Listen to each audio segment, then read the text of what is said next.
अस्सलामु अलैकुम वरहमतुल्लाहि वबरकातुहू। कैसे हैं आप सभी लोग? उम्मीद करती हूँ आप सभी लोग खैर आफियत से होंगे। आज की क्लास में मैं आप लोगों को 5 उर्दू अल्फाज के मानी बताऊंगी और इसी वीडियो में मैं आप लोगों को उर्दू लिखना भी सिखाऊंगी। तो चलिए आज की क्लास को शुरू करते हैं। बिस्मिल्लाहिर्रहमानिर्रहीम। यहाँ अल्फाज लिखा हुआ है और यहाँ मानी लिखा हुआ है। नंबर 1 में जो लफ्ज़ लिखा हुआ है वो है इनकलाब, और इनकलाब के माने आते हैं बदलना। नंबर 2 में जो लफ्ज़ लिखा हुआ है वो है कोशिश, और कोशिश के माने आते हैं मेहनत। नंबर 3 में लिखा हुआ है गुस्साहवर, और गुस्साहवर के माने आते हैं गुस्सा वाला होना। नंबर 4 में लिखा हुआ है तकसीम। नंबर 5 में लिखा हुआ है पसिमान, और पसिमान के माने आते हैं शर्मिंदा। नंबर 6 में लिखा हुआ है मुफलिस, और मुफलिस के क्या माने हैं तो वो आप लोग बताइएगा कमेंट करके। अगर आप लोगों को मालूम है और आप लोग बता देते हैं तो ये बहुत खुशी की बात है, और अगर नहीं बता पाते हैं तो कोई बात नहीं, मैं अगली वीडियो में जब अल्फाज मानी की वीडियो आएगी तो मैं आपको उसमें बता दूँगी, ठीक है। तो ये थे 5 उर्दू अल्फाज के मानी, और मुझे उम्मीद है कि आप लोगों के इल्म में इजाफ़ा ज़रूर हुआ होगा। अब चलिए हम लोग चलते हैं उर्दू लिखने की तरफ। देखिए नंबर 1 में जीम और जीम एक साथ लिखा हुआ है, यानी कि जीम के साथ जीम को लिखना पड़े तो किस तरह से लिखेंगे।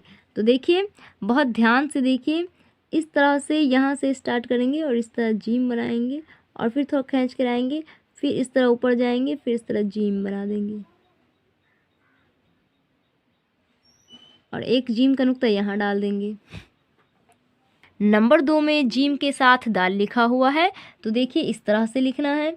इस तरह जीम बनाएंगे, फिर इस तरह लाएंगे, फिर इस तरह कर देंगे, जीम और दाल हो गया। नंबर 3 में जीम के साथ रा लिखा हुआ है, तो देखिए किस तरह से लिखना है। इस तरह से यहाँ जीम बनाएंगे, इस तरह लाएंगे, फिर इस तरह मोड़ के फिर इस तरह रा बना देंगे, जीम रा। नंबर 4 में जीम के साथ सीन लिखा हुआ है, तो देखिए किस तरह लिखना है। बीच से काम करेंगे, ऊपर से जीम बनाएंगे, और फिर यहाँ से 300 सा सीन का, जीम सीन, जीम बनाए, फिर सीन 100 सा, 200 सा, 300 सा को फिर पूरा गोल कर देंगे, जीम सीन। नंबर 5 में जीम के साथ स्वाद लिखा हुआ है, तो देखिए इस तरह से लिखेंगे, बहुत ध्यान से देखिएगा। इस तरह से जीम बनाएंगे, फिर इस तरह खींच के लाएंगे, और इसी में से इस तरह साद बना देंगे, जीम साद हो गया। दोबारा से देखिए, इस तरह जीम बनाएंगे, फिर इस तरह खींच के लाने के बाद इस तरह साद बना देंगे, जीम का नुक्ता डाल देंगे, जीम साद हो जाएगा। किसी को भी डायरेक्ट लिखना नहीं आएगा, ये चीज़ें प्रैक्टिस से ही आती हैं, ठीक है। तो जितना ज़्यादा हो सके उतना ज़्यादा लिखने की कोशिश कीजिए। नंबर 6 में जीम के साथ तो लिखा हुआ है, तो देखिए इस तरह से लिखना है। बीच से काम करेंगे, इस तरह जीम बनाएंगे, और इस तरह यहाँ तक लाएंगे पूरा। अब अलिफ बना देंगे, और इसी में तो बना देंगे, जीम तो हो गया।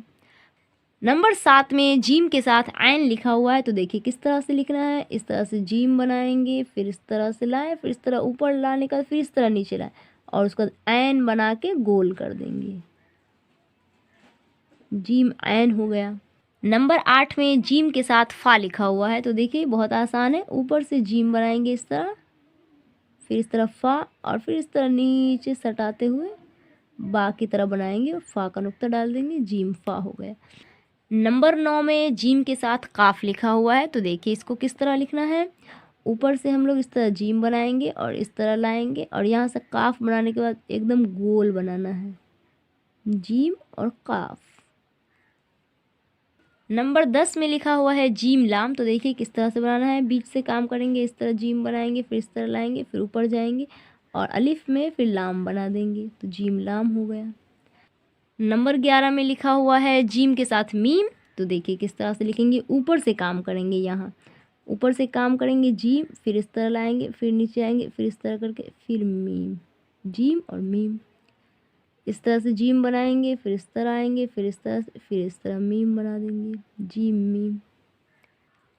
नंबर 12 में जीम के साथ नून लिखा हुआ है, तो देखिए इस तरह से लिखेंगे, बीच से काम करेंगे, इस तरह जीम बनाएंगे, फिर इस तरह आएंगे, फिर यहाँ पर से नून बना देंगे, पूरा जीम नून। नंबर 13 में देखिए जीम है, प्लस है और हा है, छोटी हा। तो जीम और छोटी हा जब एक साथ मिलकर लिखी जाती है तो कुछ इस तरह की शक्ल इख्तियार कर लेती है। तो ये हो गया जीम हा जबर जह, ठीक है। तो इसको किस तरह से लिखना है, देखिए इस तरह से जीम बनाएंगे, फिर यहाँ से लाते हुए इस तरह मध बना देंगे, हो गया जीम हा जबर जह।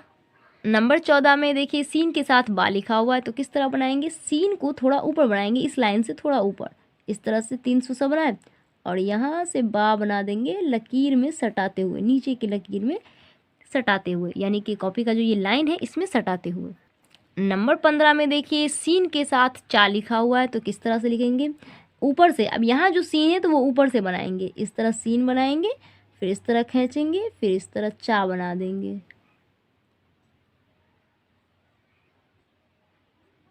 चा का नुक्ता डाल देंगे, सीन चा हो गया। ये जो दो दो हर्फ मिल करके छोटे छोटे लफ्ज़ बने हुए हैं और मैं आप लोगों को छोटे छोटे लफ्ज़ लिखना सिखा रही हूँ, ताकि जब ये आप खूबसूरती से बनाना सीख जाएंगे तो आप लोग फिर बड़े बड़े अल्फाज को अच्छी तरह लिख पाएंगे, ठीक। तो इसीलिए इसको खूबसूरती के साथ लिखने की कोशिश कीजिए ताकि आप लोगों की आगे भी खूबसूरत राइटिंग बन सके, ठीक है। तो आज की क्लास कंप्लीट हो चुकी है और मुझे उम्मीद है कि आप लोगों को आज की क्लास बहुत पसंद आई होगी। मुझे अपनी दुआओं में ज़रूर याद रखिएगा। अस्सलामु अलैकुम वरहमतुल्लाहि वबरकातुहू।